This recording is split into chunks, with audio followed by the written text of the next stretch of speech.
Academy students, welcome to Hunger Games History. Today, we will study the 12th annual Hunger Games. Quite a controversial year at such a critical time, where interest from capital citizens over the event was finally starting to be more evident, and a lot of resources and money were being invested in the games to continue feeding this growth. Last year's games, despite showing lack of control over the arena's elements and many periods of low action, were still received quite positively, due to the interesting new environment the tributes were placed in, enough to outweigh the negatives. This allowed the event to be renewed for yet another year, under the condition that efforts would be made to keep the model fresh.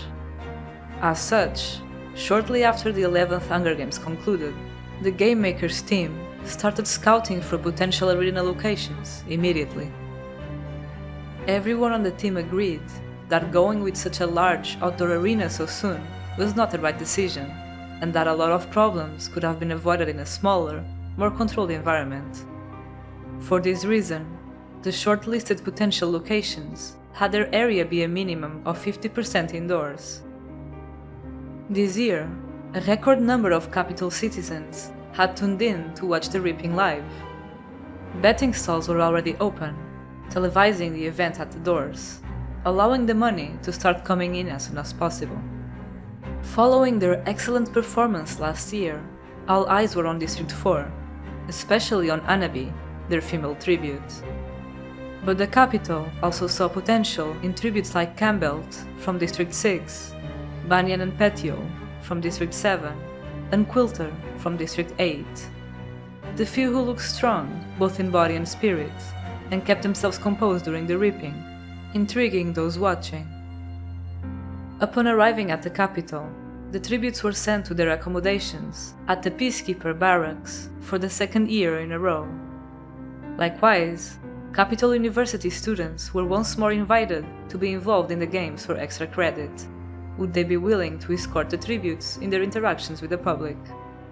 This position was loved by some, hated by others. While some students found entertainment in trying to shape their tributes into capital standards, as if conducting their own little social experiment, many saw the role as the lowest grade of Hunger Games-related internships one could get at the university, despising any interaction with their dirty tributes. Some even compared the task with pet sitting.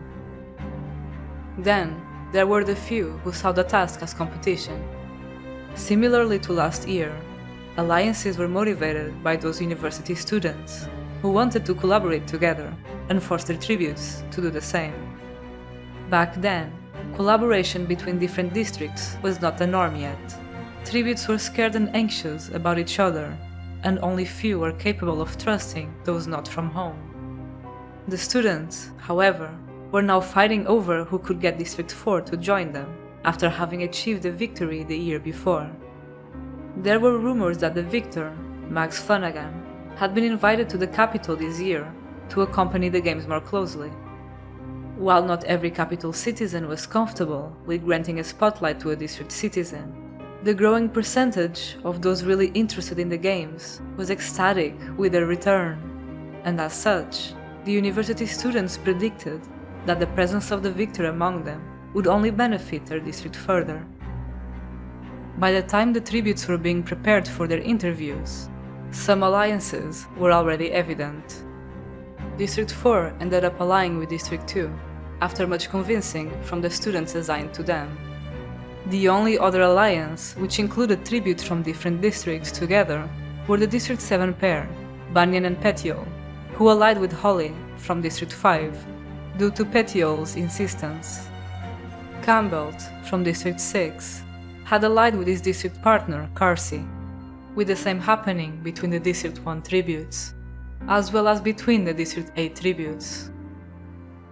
After the success of Mags and their alliance the previous year, some of the university students suggested their tributes should talk about their own alliances during the interview, as this novelty sparked the interest of their audience. Bella and Columbus, from District 2, jumped on the opportunity to state how they were allied with District 4, which brought attention to the pair. Their allies, Daniel and Anabi, were asked about their thoughts on Mags and how the district had received their newest victor. Annaby explained that District 4 was quite happy to have Mags back, and how the food parcel delivered to every citizen due to her victory lifted their morale.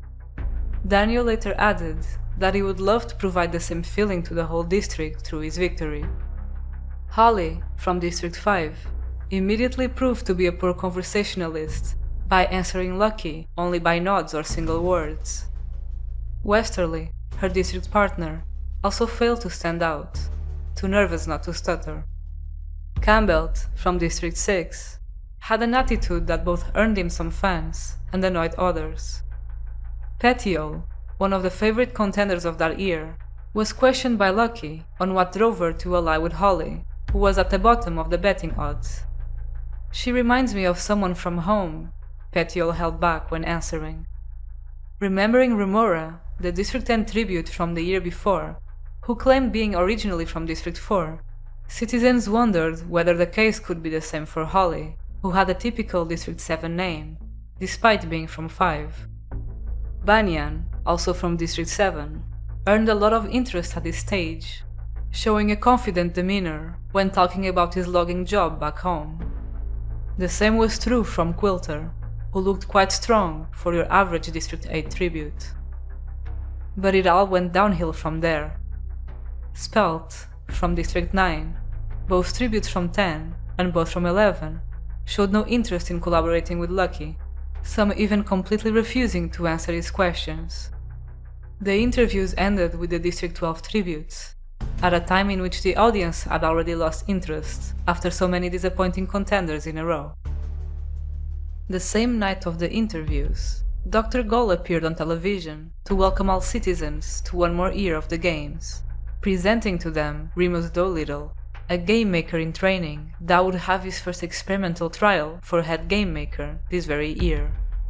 While Gall was still technically the head game maker, for Remus, this meant being able to take the reins of some major decisions, while being closely watched and evaluated by the woman, so that one day, he could also orchestrate the games on his own. After the interviews, the tributes were sent to their accommodations before the big day. The Peacekeepers' barracks and stables were now monitored through cameras by employees of the Department of War, after Mako's suspicious broken arm incident the night before the start of the games last year. The blame ended up being pinned on the tribute's violent nature, and no repercussions fell on the Peacekeepers. Nonetheless, this year, the guards left the tributes alone. Tributes were sent to the arena at sunrise.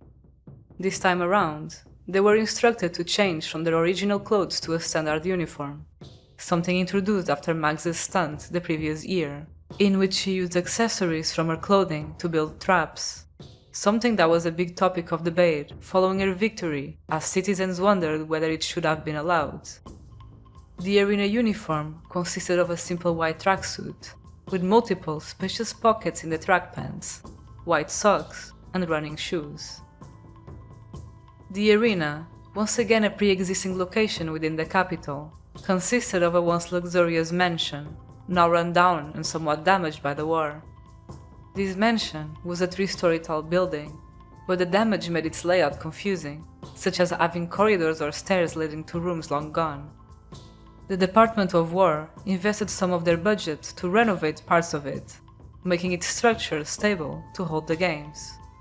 As explained earlier, the game makers intended to have a mostly indoor arena this time around, though the area also included a medium-sized garden in the front of the mansion and a smaller one at the back, both bordered by large walls, with guard towers where peacekeepers stood. The tributes were escorted to a large courtyard in the center of the mansion, and were positioned encircling the weapons that were spread across the marble floor. Beautiful flower beds decorated the outskirts of the courtyard. A number of entrances to the mansion were available, 2 doors, one on each end of the courtyard, and multiple windows. With so many possible escape routes, most tributes felt compelled to get out of sight immediately, instead of risking confrontation in those initial moments. Most ran straight towards one of the 2 doors, while others, more skilled at climbing, took a chance with the windows, avoiding crossing the path of their opponents.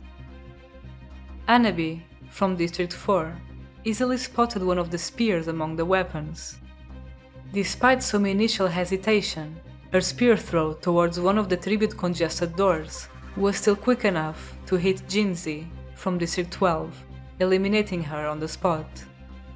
Bulb, from District 3, who was beside her and trying to escape through the same door, froze up at the sight of death, blocking the way for others. Spelt, from District 9, who had grabbed the sickle and was desperate to get through the door, attacked Bulb with a weapon to make him move away, leaving him bleeding out at the entrance. Bella, from District 2, had managed to injure Rose, from 9, with a successful hit from one of her throwing knives, though the girl still managed to escape through a window with the knife stuck in her calf. On the other side of the pile, Campbell, from District 6, surprised the audience as he got into a fight with Lux, from District 1. Campbell had picked up a club from the pile and with a single swing knocked his opponent out, making easy work of him right after. Then, instead of fleeing as expected, Campbell glanced at each of the doors, searching for who to go after next, only to witness his own district partner being eliminated. Annaby had grabbed another spear by then, and using the same strategy, threw it across the courtyard towards the other exit, in hopes of catching someone again as they fled. This time, the victim was young Carsey from District 6. Before she could retrieve one of the spears, Campbell charged towards Annaby, ready to swing his weapon, had it not been for Bella standing in the way. The District 2 girl was ready to cover her ally, but Campbell's speed caught her off guard. He slipped past with a fluid dodge and struck hard. One clean blow to the head, and she went down. But by the time he was done with her, Annaby was armed again, and closing their distance now would be dangerous. Instead, Campbell decided to flee through the nearest door. Soon enough, most tributes had entered the mansion, leaving only the District 4 tributes and Columbus, from 2, in the courtyard.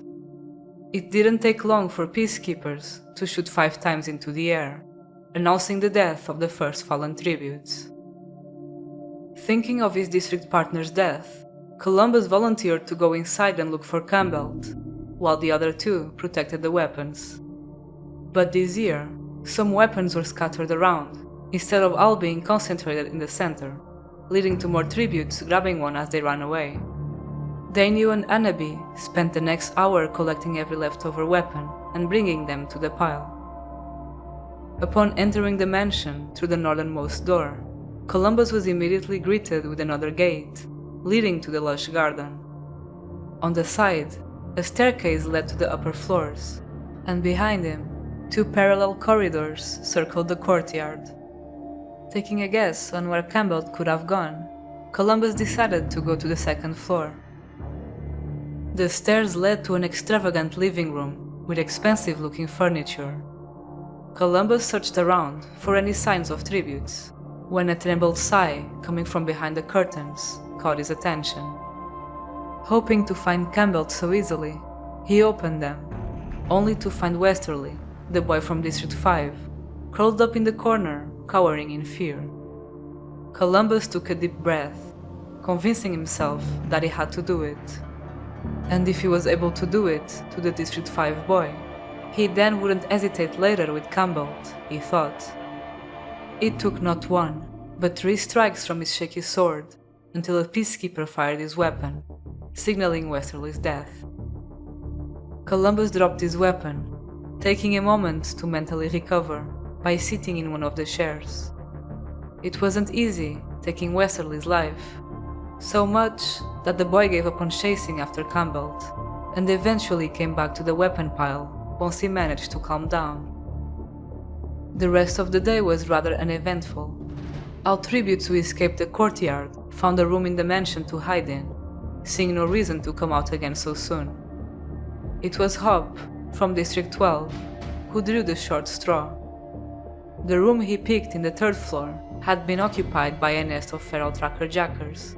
who were not removed by the game makers as they prepared the mansion for the games. As Hop looked through the drawers in the room in hopes of finding anything useful, the nest was disturbed. For his size and physical condition, just a few stings were too much venom for his body to handle, quickly putting an end to his life.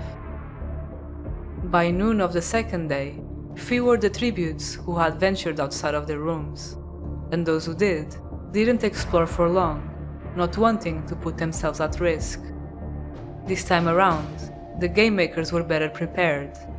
When preparing the arena for the games, they also planned a way to force tributes to move from one area to another as needed, such as from the mansion to the garden and vice versa. Other than just installing their usual cameras, air conditioning ducts were also installed inside the walls, able to create extreme temperatures within every room of the mansion. Remus Doolittle had received clear instructions about how this edition should be more fast-paced than the previous one, not leaving any time for citizens to get bored. Therefore, a decision to turn all air conditioning to the lowest temperature setting for every room in the building was made right then. Pavo and Lupin, from District 10, were the first to come out before the temperature even dropped considerably. They were frightened of the sudden noises coming from the vents, imagining that it could be some sort of dangerous gas, leading them to flee to the garden. Rubus, from District 11, was hiding on the first floor when the cold drove him to come out of the room. Being more careless, he did not consider that others could see him through the windows. Daniel, who still hadn't left the courtyard, spotted the boy as he nervously looked around, opening door after door, prompting him to go inside and investigate what he was looking for. Managing to corner the boy, he began asking questions. Despite Rubus's efforts to explain to Daniel how the temperature suddenly dropped and that he was simply looking for warmer shelter, Daniel assumed he was making excuses to keep information from him. The interrogation quickly escalated, ending up with Daniel giving up on answers and instead stabbing the boy. His district partner, Punica, had been hiding in the garden since the beginning. So was Rose, from District 9, who surprisingly managed to keep going despite sustaining an injury in the first fight. Quilter and Taffeta, despite initially being well ranked in the odds, had been losing popularity ever since the game started, due to not being a part of any action so far. The same was true for Banyan and Petiole, from District 7. Even after being driven out of their hiding spot inside the mansion when the temperature dropped, the first thing they did when reaching the garden was look for another corner to hide in, together with their ally Holly, from District 5. Campbell, realizing the cold temperature was more bearable in the mansion's corridors than inside the rooms, decided to stay inside so he could keep an eye on the weapon pile and the tributes surrounding it through the window facing the courtyard. That same night, another shot announced the tribute's death. It was for Screeny, from District 3, the only one who had refused to leave her hiding spot inside one of the biggest rooms of the mansion. Overestimating her ability to withstand the cold, she ended up freezing to death in her sleep. It was early on day 3, when Daniel left to explore the garden, that Campbell decided to face Annaby again, finding only her and the District 2 boy in the courtyard. Campbell timed his move for the instant Columbus turned away, hoping for a quick hit and run on Annaby. But luck wasn't on his side. She reacted fast, sweeping his legs with her spear handle and sending him to the floor. Before Campbell could recover, Annaby drove the spear into his leg to pin him in place, and called for Columbus so he could avenge his district partner. Columbus looked down at the injured boy, wondering what kind of person Annaby was to make him suffer like that. Despite his hatred for Campbell, he was not able to justify her action. Although, he did find it somewhat easier to meet his allies' expectations and finish the job by imagining he was just putting Campbell out of his misery. Moments later, Columbus excused himself, saying he needed some time alone. In the garden, Pavo, from District 10, met his demise after attempting to pick a rose from the flower bed. This specific plant was actually genetically engineered, proposed by game maker in training Coriolanus Snow to have semi-transparent petals, able to reflect a low glow and spark attribute's curiosity. Called the ghost rose, the thorns of this flower were far more dangerous than the plant's regular counterpart, provoking an extreme allergic reaction in most people. It was also that evening that Daniel managed to find Rose from District 9 after spotting a trail of blood nearby where she was hiding. Despite being able to hold on this long, the girl was too weak to even attempt to fight him off. Quilter and Taffeta from District 8 had caught a glimpse of Columbus earlier from their hiding spot. Now, revealed by Rose's screams, they noticed how Daniel was also out in the garden. They calculated that only one member of their alliance was protecting the weapons in the courtyard, and given that they failed to arm themselves earlier in the games, the two figured there was no better time than right now. Lucky for them, Annaby was incredibly sleep-deprived, having been on high alert since the start of the games. Now, she was slumped over and fast asleep, as her body finally gave out. Easily enough, the duo grabbed some knives and a machete. Annaby woke up to the sound of clanking metal, springing to her feet, ready to fight. But Quilter knew not to hesitate, and leaving no room for retaliation, he carved the machete into her chest. The District 8 duo retreated back to the mansion, where the temperature had started to normalize again. They stayed low, crouching in the corridor whose windows pointed directly at the courtyard, where they waited for either Columbus or Daniel to come back, hopefully separately, to fall for their ambush, but no one came. By then, Daniel had found Columbus all alone, torn inside over having taken these lives. Since Columbus hadn't received any food from sponsors so far, and Daniel had just gotten a full meal delivered by a drone, something likely facilitated by Max's popularity, he offered to share the food with his ally. Columbus was grateful, taking the moment to ask Daniel how he was coping with having to kill other tributes. Daniel confessed that he too was struggling, but that doing it was a requirement to be able to come back home. He also added how amazing it was last year to see everyone having something to eat following Max's victory, something he even dared to describe as worth all the atrocities he would have to commit to provide the same moment to his district again. Eventually, someone appeared at the courtyard. It was Giselle, the girl from District 1. Her plan was to come when the Alliance was possibly sleeping, so she could finally arm herself. And seeing the coast completely clear, Giselle figured it would be simple. Quilter and Taffeta burst out of an open window, running straight for the girl.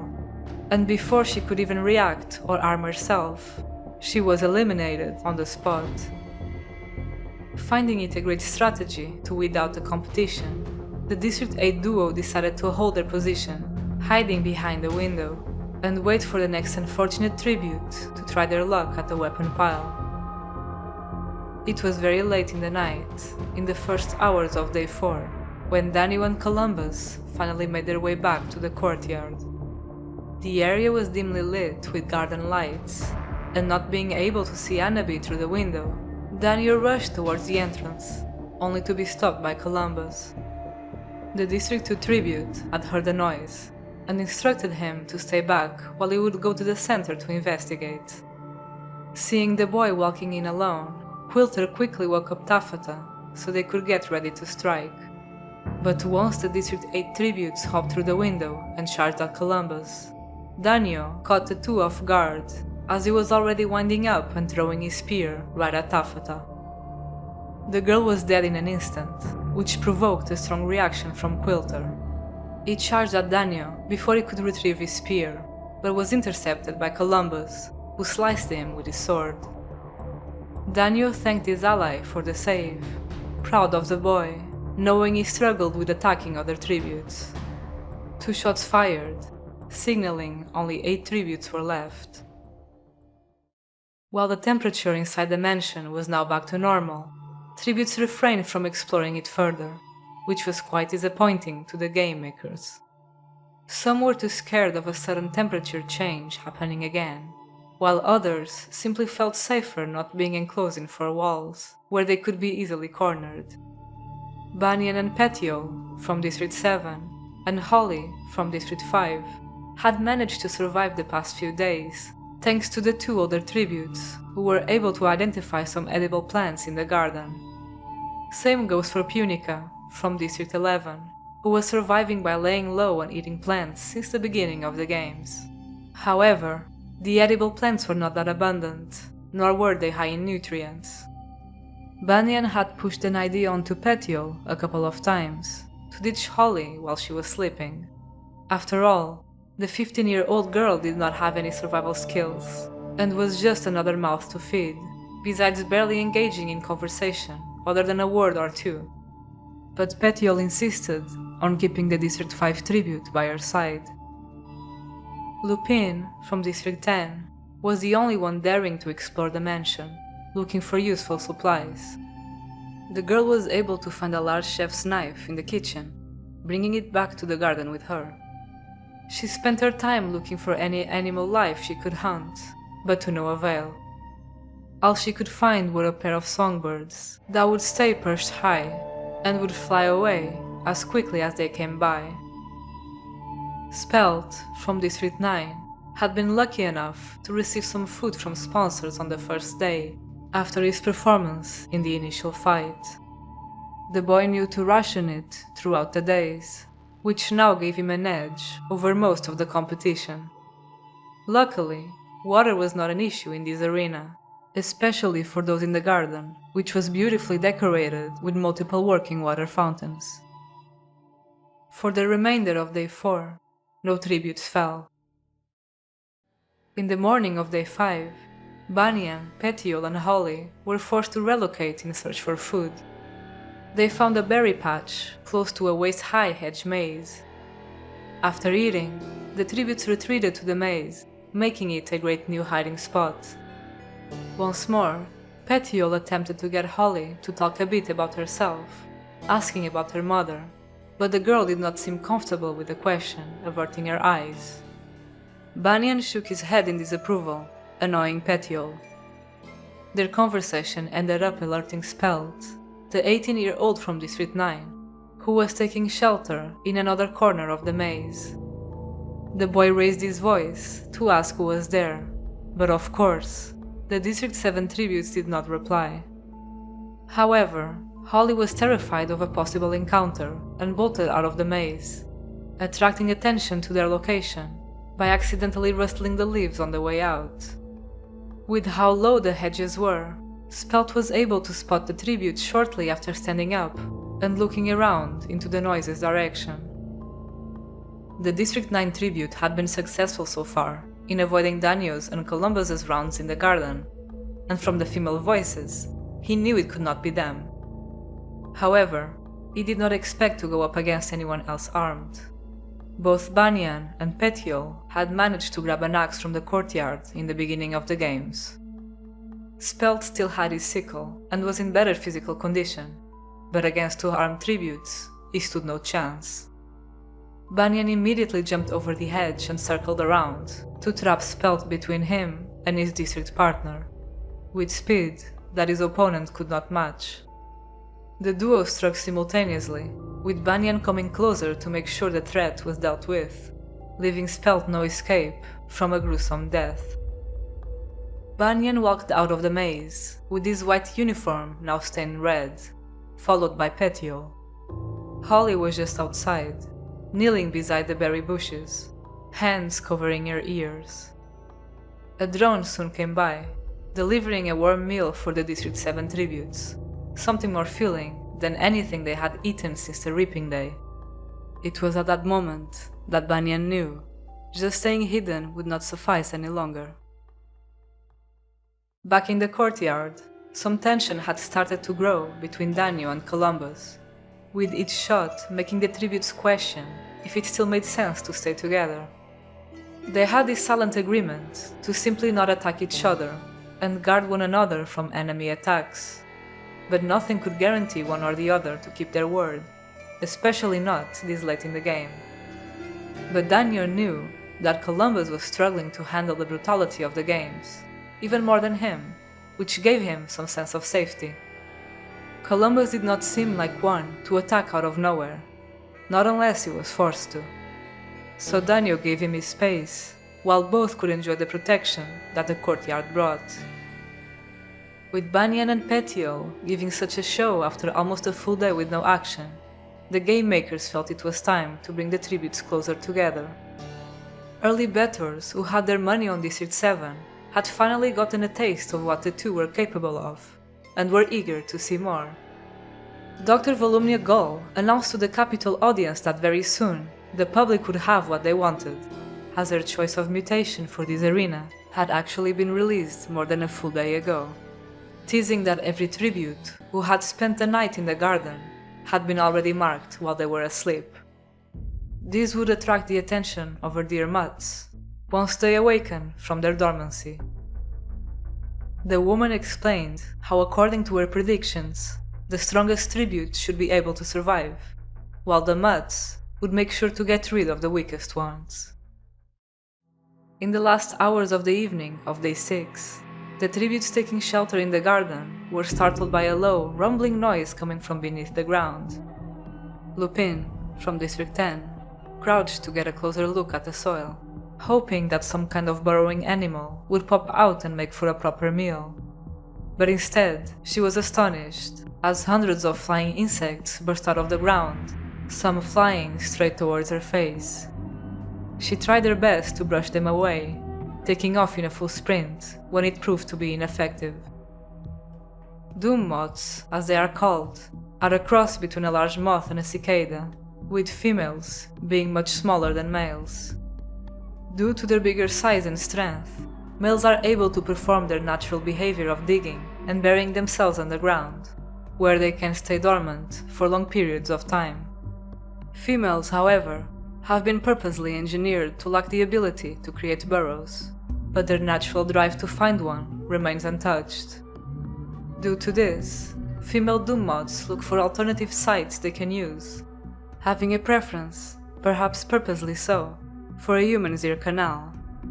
Females are engineered to have a completely silent flight, while males can be as extremely loud as cicadas are. These insects were modified to have an especially long proboscis, together with appendages they use to release pheromones. Once a female releases them, those can be detected by males from hundreds of miles away. Their drive to find a female is so strong that it is enough to awaken them from their slumber almost immediately upon detecting the pheromone. Being a highly competitive species, all male doom moths will emerge at the same time, in a race to get to the female first. Lupin ran as fast as she could towards the entrance of the mansion, and as more and more moths swarmed her face, almost completely obstructing her view, she missed a step and twisted her ankle.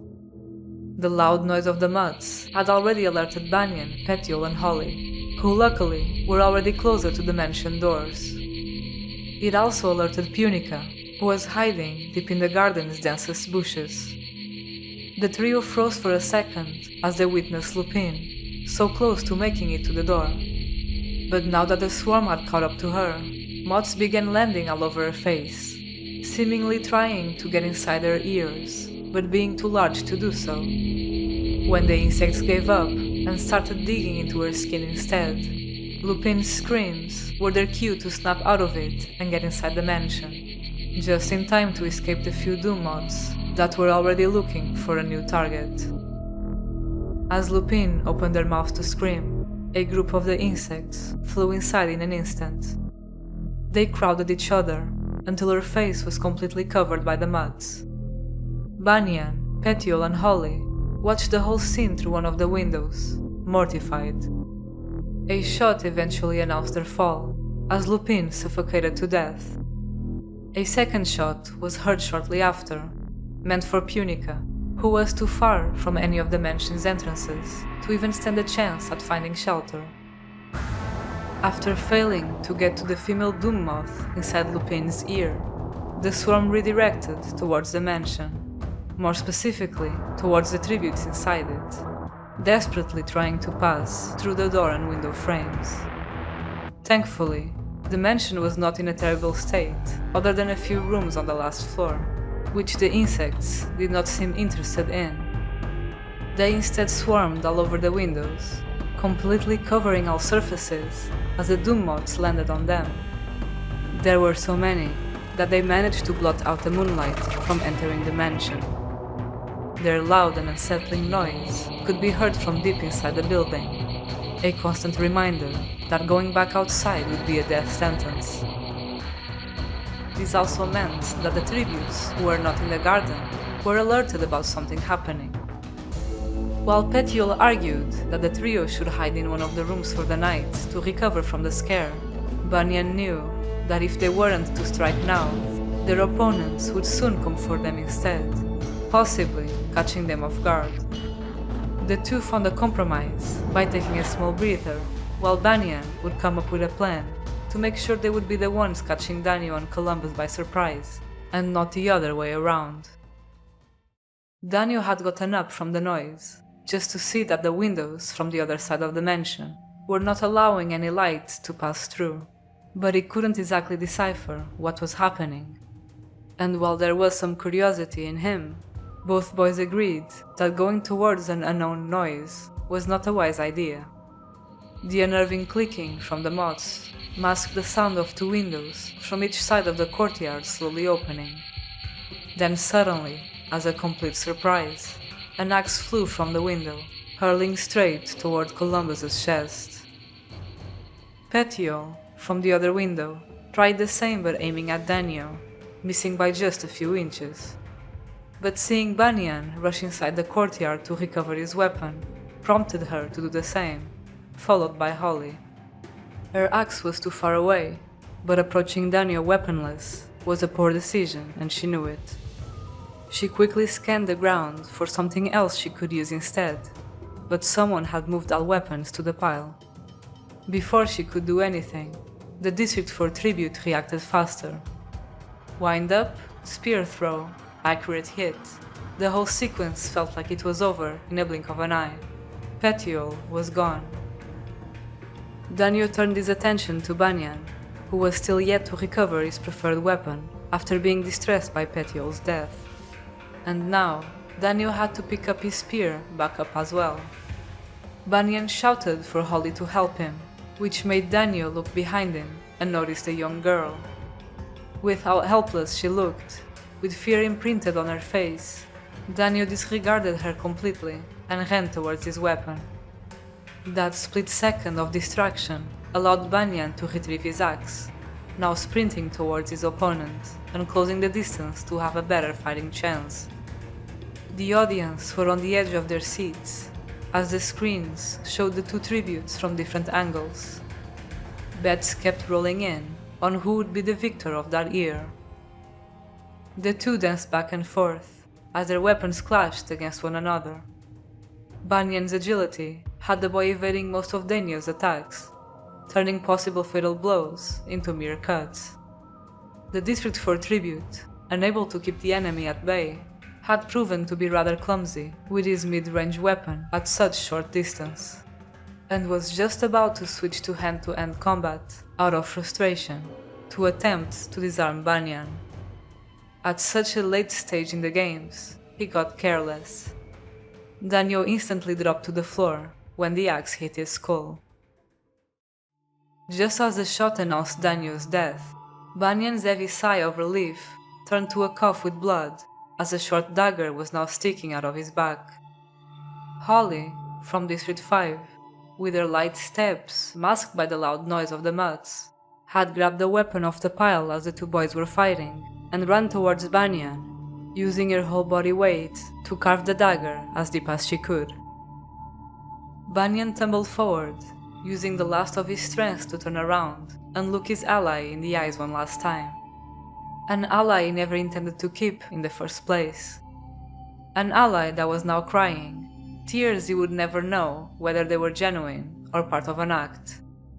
Perhaps an act the girl was able to keep up throughout the whole game. The audience watched, perplexed, until Banyan was finally declared dead, and Holly was announced victor of the 12th annual Hunger Games. With Holly at the bottom of the popularity list, having spent all this time hiding behind their much more interesting allies, not only did bettors lose a lot of money this year, but a good percentage of those watching were quite disappointed with the victory they received.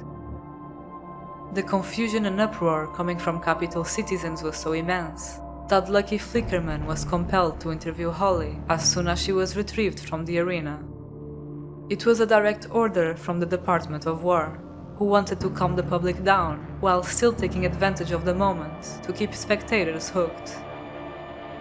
Holly showed up on stage just as frightened and teary-eyed as she was in the arena. When the audience started shouting and booing her, the situation got even worse. Despite Lucky's best efforts at questioning the girl, she could not stop crying the entire time, unable to provide any answers. At first, Lucretius tried to explain to the girl that she did not need to keep up with the act anymore, telling her to lose the crocodile tears. But Holly never stopped crying. This was the first time a tribute was interviewed right after their victory, something that was permanently implemented in the following years. Despite the turmoil, Holly's victory granted quite a sum of money to the Department of War, as not a single citizen had bet on her.